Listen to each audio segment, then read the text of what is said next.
listening to Health Savvy You, where understanding health starts with you.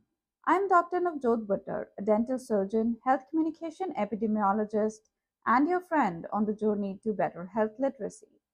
In every episode, I break down complex health info, teach you how to spot fake health tips, and share practical tools to help you think clearly, ask smarter questions, and make confident health choices.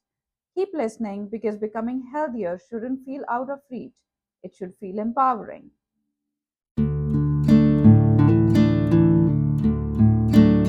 Welcome and welcome back to Health Savvy.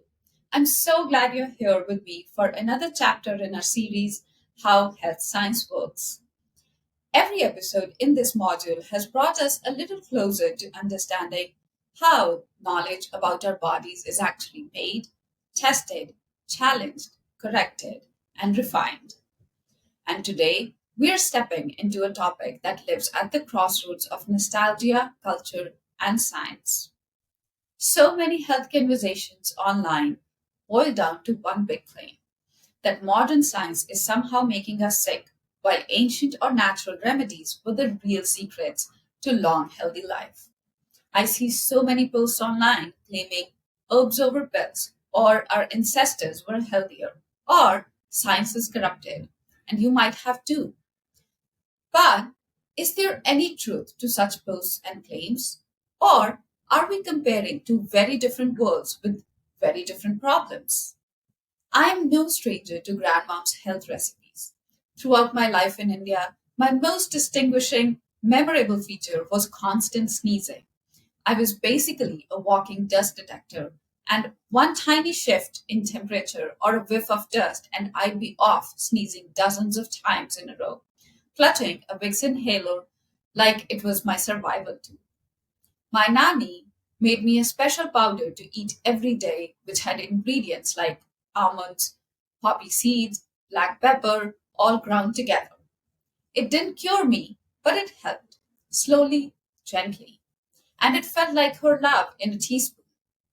I'm sure many of us have similar stories. Our grandmother's turmeric milk, honey ginger potions, and steam bowls that made the whole kitchen foggy. So the question is, if these remedies felt good and sometimes worked, why do we need modern science at all? And does science really deny ancient wisdom, or does it help us figure out what still works for the world we live in today? All right, let's step out of our grandmom's kitchen and explore what exactly did our ancestors get right? Why do so many of these old practices feel comforting, grounding, or even healing? One of the biggest strengths of traditional health wisdom is that it wasn't invented overnight. It grew slowly through observation, trial, error, reflection, and a whole lot of lived experience. Communities watched what worked, what didn't, and what seemed to help most people most of the time. And when the same remedy got passed from grandmother to mother to child for generations, it wasn't just a recipe, it was community tested data. Not on modern randomized control trial data, but still real human experience woven into tradition. And we see this all around the world. In the Andean regions of Peru and Bolivia, traditional health practices are often deeply aligned with their local beliefs about diet, balance, and harmony with nature. People trust those practices because they match their understanding of the world and their bodies. In Uganda, traditional healers aren't just respected, they are often the first line of care. They live in the same community, speak the same language, and understand the spiritual and social context of illness in ways that formal health systems sometimes struggle with. Then there is accessibility. When something grows in your backyard, or you already have it in your kitchen, or the healer lives down the road, that's healthcare that's local, familiar, and affordable. Many families around the world turn to herbal teas, balms, and spices not because they reject modern medicine, but because these options are right there simple, inexpensive, and woven into daily life. Another wonderful strength of ancient wisdom is how holistic it is. These systems didn't separate the mind, the body, the environment, and the community. Everything was connected. Healing wasn't just take this pill, it was rest more, eat warm foods, involve your family, rebalance your routine. Many wellness approaches today actually try to echo this beautifully.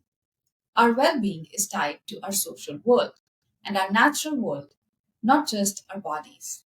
Times when we find modern science insufficient, it is because it tends to break problems into parts so we can study them. Ancient wisdom, however, tends to look at the whole picture. Honestly, we need them both. And we can't forget that traditional knowledge has directly given us some of our most important modern medicines. Willow bark tea, used for centuries for pain and fever, eventually led scientists to isolate salicylic acid, what we now know as aspirin.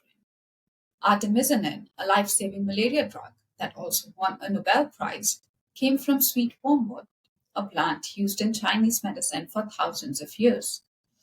These aren't small things. They are reminders that traditional knowledge can be brilliant, insightful, even revolutionary once we understand how to use it safely and consistently. But beyond the chemistry and the plant compounds, there's something else ancient wisdom gives us: ritual, comfort, and care. When someone we love makes us that cup of warm turmeric milk or that ginger honey mix, it's not just biochemistry happening, it's psychology, it's connection. And that alone can soothe us, slow us down, and help us heal because feeling cared for is its own kind of medicine. So, yes, ancient wisdom taught us some beautiful things: accessibility, cultural fit, holistic care, emotional support, and even the foundation for many modern drugs. There's a whole lot that we can be grateful for. However, when we put down modern science in favor of ancient wisdom, that's where we sometimes misunderstand the past and how our nostalgia can trick us a little when we compare ancient health with modern health. So let's keep walking together into the next layer of this conversation. Because while our traditions gave us comfort, culture, and some real gems, there are also places where our understanding of the past gets a little fuzzy, or maybe a little too rosy.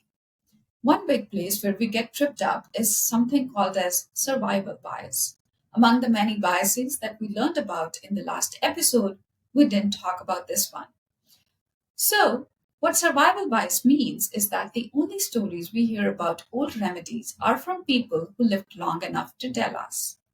We don't hear about the stories from those who didn't make it, or from times when diseases had no effective treatments.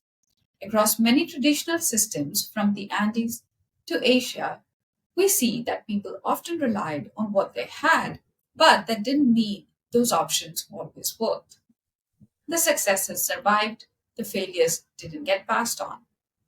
And that leads us to the next misunderstanding: the idea that our ancestors lived longer or healthier lives simply because they used natural remedies or lived closer to nature. It's a beautiful idea, and we all want to believe that life was simpler, cleaner, and calmer. But the truth is that average life expectancy, even in the last century, was much lower. Infectious diseases were major threats. Childbirth was dangerous. Simple injuries could lead to lifelong disability. Ancient remedies existed, yes, but so did very real limits to what those remedies could do.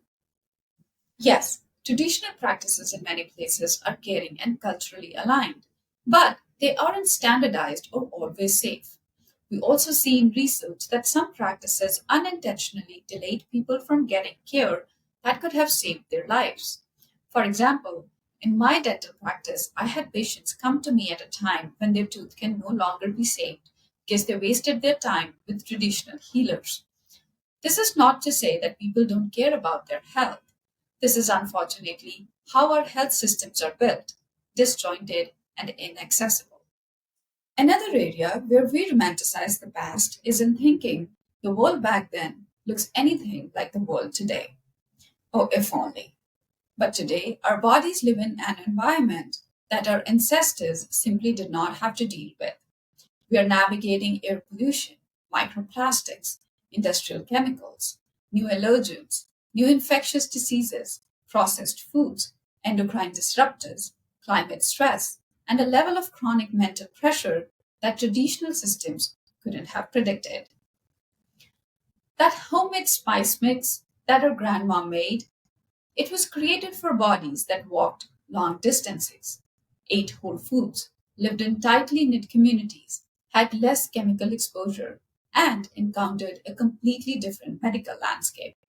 So, when we ask ancient remedies to perform the same way today, we're actually asking them to solve problems that they were never ever designed for. And let's also talk about safety.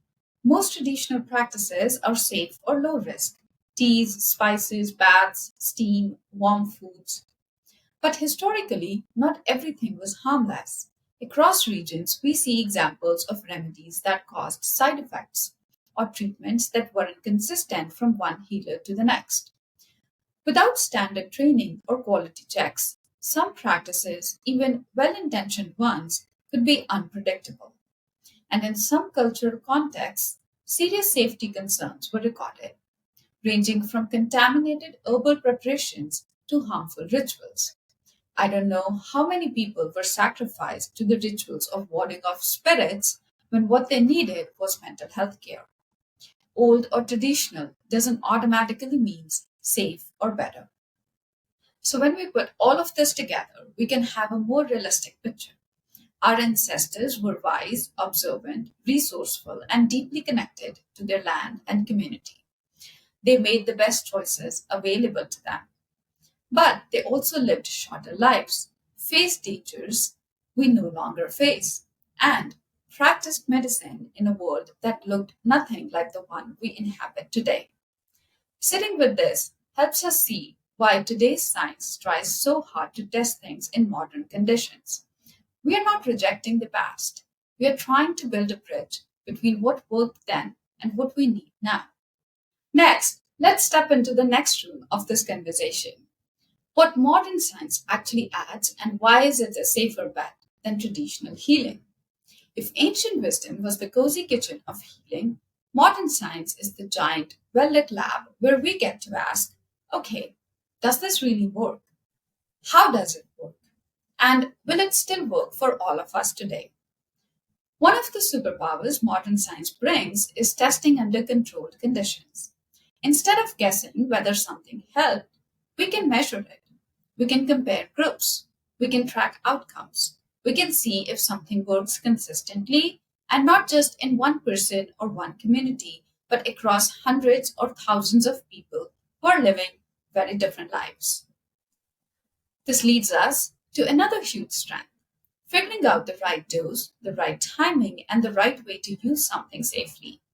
Ancient remedies often relied on experience, which is valuable, but it didn't always have a way to check for toxicity, interactions with other herbs, or interaction with medications that didn't even exist back then. Science helps us find that sweet spot between a helpful amount and a little too much. Today, before we do an observational study, we can first do controlled lab experiments and randomized control trials to minimize any potential risks from the treatment. Then there's the magic of separating correlation from causation. Just because two things happen together doesn't mean one caused the other. Ancient systems often relied on patterns and observations. Modern science lets us ask deeper questions. Was it really the herb that helped us, or was it resting? Was it the spice mix, or the fact that illness was going to resolve anyway? Was it the ritual or the remedy? When we understand the why, we can make better choices and we can also avoid harm. Another gift that modern public health brings is scalability. We can study if something that helps one person or one community is it safe and effective for millions. Modern health systems showed that when we create standardized, evidence based approaches, we can scale them across regions, countries, and even continents. That's how we get vaccines to millions, how we reduce infant mortality, how we manage outbreaks, and how we help entire populations live longer, healthier lives. Science also brings innovation and cultural adaptation. so that the new intervention can be used across the globe. And public health doesn't just bring the tools, it brings trained people. Modern practitioners go through years of education, supervised training, ethical rules, and accountability systems. That doesn't make them perfect, but it does give us safeguards. It gives us a structure where we can say if something goes wrong, we can review it, fix it, and prevent it in the future. Many traditional systems didn't have those formal protections because those systems were built differently. Another huge strength is real time monitoring.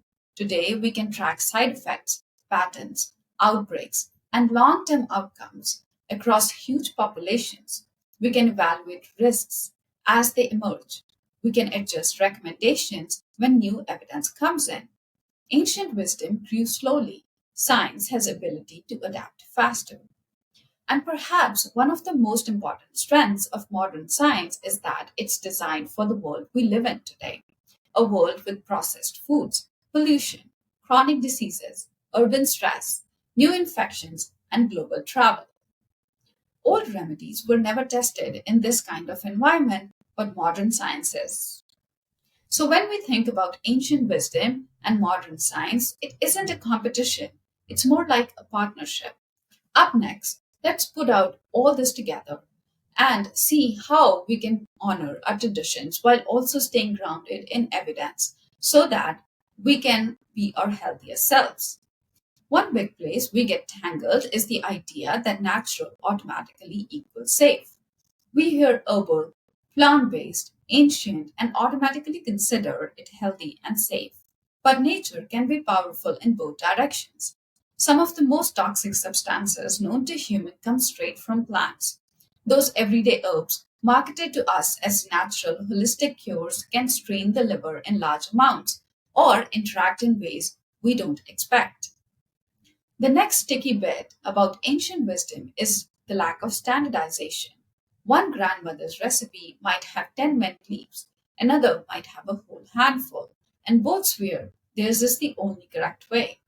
But in the world of chemistry, that difference could be enormous in long term.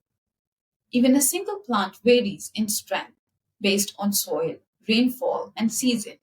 So, while our hearts hold on to tradition, our bodies are dealing with dose response curves. Another place we slip is when we use home remedies for things that actually need medical evaluation. Not because the remedy is bad, but because delay can turn a small health issue into a crisis. We see this pattern across countries. When we don't feel understood in a health system, many of us turn to comfort of tradition first. But it's also risky for things like infections, childbirth complications, or chronic conditions. With social media, we have influencers selling ancient wisdom as if everything old must be superior. Suddenly, turmeric becomes a supplement in mega doses, and people land in clinics with liver issues. Not because turmeric is bad, but because the dose is out of proportion to what traditional kitchens ever intended. That's a modern invention wearing ancient clothing. So, where does that leave us? What is the right thing for us to do today? A helpful way forward is what many public health folks call evidence informed approach. Basically, we keep the comfort, the ritual, the wisdom, and we add just enough science to protect ourselves. It's like updating grandma's recipe without losing its soul. We can think through questions like: has this remedy ever been tested? Is it safe for my specific condition? Could it interact with anything else that I'm taking? And my favorite, is it designed for a world like ours? Most of the time, tradition shines brightest when we use it as supportive care. Teas, soups, spices, rituals that soothe us and connect us to our communities. While science steps in for parts that require precision, safety checks, or timely intervention. So, as we close today, I hope you're walking away with an understanding that science isn't here to fight ancient wisdom. It's not an enemy. It's more like a curious friend who keeps asking, how do we make this safer? How do we make this work for all of us today? Sometimes our traditions turn out to be beautifully aligned with what research finds. And sometimes science helps us discover that a beloved practice isn't as safe or effective as we once believed. Not to tear anything down, but to protect us, especially in a world that looks nothing like the world those traditions were born in. Thank you for spending this time with me, for exploring with me, and for being a part of this little community where we learn, question, and grow with honesty and care. If today's episode helped you understand this ancient wisdom versus science debate a little differently, share it with someone who might enjoy it too. And if you have a second, please give Health Savvy You a little boost with your likes and reviews. It helps us reach more people who are trying to make sense of health in this noisy world. In our next episode, we will wrap up this whole module with something practical, a clear list of everyday habits and ways of thinking that helps us stay safe, informed, and grounded in a world where scientific guidance is constantly questioned. I'll bring that to you in 2 weeks. Until then, stay savvy, stay healthy. Thank you for tuning into Health Savvy You. I hope today's episode brought you one step closer to feeling confident, curious, and in control of your health. If you found this episode helpful, share it with someone you care about. Keep learning and remember, health literacy is for everyone, including you. Be sure to follow or subscribe so you never miss a new episode. I have got more great conversations coming your way. See you next time, and until then, stay savvy, stay healthy.